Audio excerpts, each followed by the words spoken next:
Hello বন্ধুরা, জয় education তোমাদেরকে আবারও স্বাগত। তোমরা দেখছো জয় এডুকেশন ইউটিউব চ্যানেল।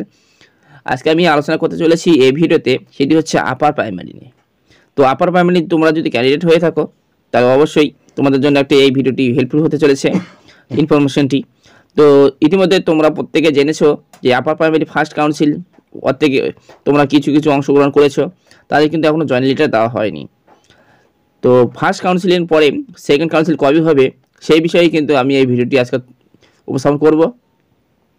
তো সেকেন্ড কাউন্সিল তোমাদের কবে হতে পারে, এসএসসি যে আধিকারিক পর্ষদের তাদের থেকে কি উঠে এসেছে সেই বিষয় নিয়েই বিস্তারিত আলোচনা করব এই ভিডিওতে। তো তোমাদের কাছে অনুরোধ, আমার চ্যানেলে যদি নতুন দর্শক হয়ে থাকো অবশ্যই চ্যানেলটিকে সাবস্ক্রাইব করে সঙ্গে থাকবে।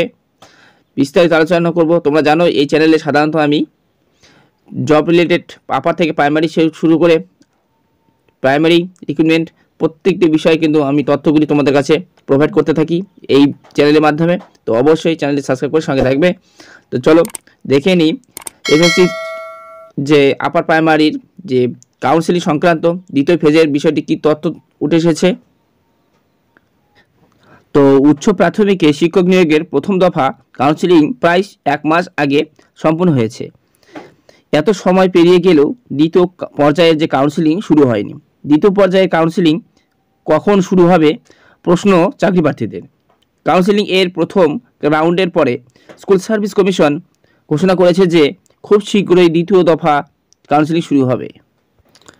প্রথম দফায় মেধা তালিকায় অন্তর্ভুক্ত 8,900 জন প্রার্থীর কাউন্সিলিং সম্পন্ন হয়েছে বলে জানানো হয়েছে।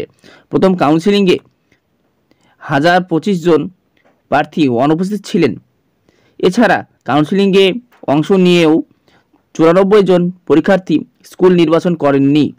এই সমস্ত শূন্য পদের জন্য কাউন্সিলিংয়ের দ্বিতীয় ধাপে মোট 2,000-এরও বেশি প্রার্থীকে ডাকা হবে বলে আশা করা হচ্ছে। তাহলে বুঝতেই পারছো যে প্রথম কাউন্সিলিংয়ে তোমাদের কিন্তু 8,900 জনকে ডাকা হয়েছিল, কাউন্সিলিং সম্পন্ন হয়েছে। এ প্রথম কাউন্সিলিংয়ে 1,025 জন অনুপস্থিত প্রার্থী ছিলেন। এছাড়াও 94 জন যে পরীক্ষার্থী তারা কিন্তু কাউন্সিলিংয়ে কোনো স্কুল নির্বাচনও করেননি। এবং দ্বিতীয় কাউন্সিলের জন্য এখানে মোটামুটি তোমাদেরকে 2,000-এর বেশি কিন্তু প্রার্থীকে ডাকা হবে বলে আশা করা হচ্ছে। কলকাতা হাইকোর্টের নির্দেশ মেনে স্কুল সার্ভিস কমিশন উচ্চ প্রাথমিকে শিক্ষক নিয়োগের জন্য কাউন্সিলিং প্রক্রিয়া শুরু করেছে। তবে কাউন্সিলিং প্রক্রিয়া শুরু হয়ে গেলেও নিয়োগপত্র দেওয়া যাবে না বলে নির্দেশ দিয়েছে আদালত। আদালত নির্দেশ দিলেও নিয়োগ প্রক্রিয়া শুরু হবে, মানে আদালত যদি নির্দেশ দেয় তবে কিন্তু নিয়োগ প্রক্রিয়া শুরু হবে, তার আগে হচ্ছে না। কলকাতা হাইকোর্টে বিচারাধীন নিয়োগ মামলার পরবর্তী শুনানির তারিখ 9 জানুয়ারি দুপুর 2টার দিকে। তাহলে পরবর্তী যে শুনানি হবে তার পরিপ্রেক্ষিতে কিন্তু নিয়োগ প্রক্রিয়া কিছুটা ত্বরান্বিত হবে বলে জানা যাচ্ছে। সেটি হচ্ছে 9 জানুয়ারি দুপুর 2টার দিকে তোমাদের পরবর্তীতে শুনানি রয়েছে এই মামলার। দ্বিতীয় পর্যায়ের যে কাউন্সিলিং প্রক্রিয়া প্রসঙ্গে একজন এসএসসি আধিকারিক বলেছেন, আমরা আশাবাদী যে কাউন্সিলিং এর দ্বিতীয় পর্যায় জানুয়ারি মাসের মধ্যেই শুরু হতে পারে। তবে এখনও কোনো নির্দিষ্ট তারিখ নির্ধারণ করা হয়নি।